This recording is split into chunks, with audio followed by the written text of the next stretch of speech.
Hello guys, cycles और EV के बारे में तो आप जानते होंगे। एंड मिलान 3D में साइकिल्स एंड ईवी का क्या काम है ये भी जानते होंगे, और अगर नहीं जानते तो इस वीडियो में जानेंगे। So let's get started। हम बात करेंगे सबसे पहले मिलान 3D साइकिल्स पर। मिलान 3D में साइकिल्स और ईवी दोनों अलग अलग रेंडरिंग इंजन है। साइकिल्स एक पावरफुल रेंडरिंग इंजन है क्योंकि फिजिकली बेस्ड रेंडरिंग जिसे हम PBR भी कह सकते हैं के लिए यूज किया जाता है। ये सही है रियलिस्टिक इमेजेस एंड एनिमेशन के लिए, कॉम्प्लेक्स लाइटिंग और शेडिंग के लिए, physically based material and textures के लिए। साइकिल्स रेंडरिंग इंजन बहुत ही फ्लेक्सिबल एंड कस्टमाइजेबल है, लेकिन ये थोड़ा स्लो भी है। EV rendering engine. ईवी एक रियल टाइम रेंडरिंग इंजन है जो कि फास्ट और इंटरैक्टिव रेंडरिंग के लिए यूज किया जाता है।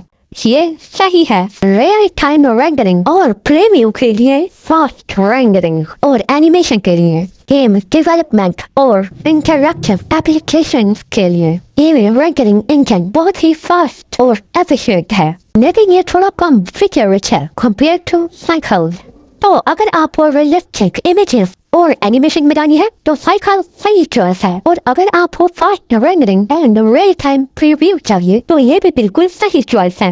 अगर आप प्लान 3D में साइकिल रेंडरिंग इंजन का यूज करना चाहते हैं तो आपके पास एक पावरफुल पीसी होना चाहिए। साइकिल रेंडरिंग इंजन बहुत ही रिसोर्स इंटेंसिव है और ये आपके पीसी के हार्डवेयर की कैपेबिलिटी को यूज करता है। मुझे उम्मीद है अब आपको साइकिल्स एंड ईवी के बारे में पता चल गया होगा। मेरी ये वीडियो प्लान 3D यूजर्स के लिए इंफॉर्मेटिव तो रही होगी। अगर रही तो मेरे चैनल को सब्सक्राइब जरूर करना। Thank you so much.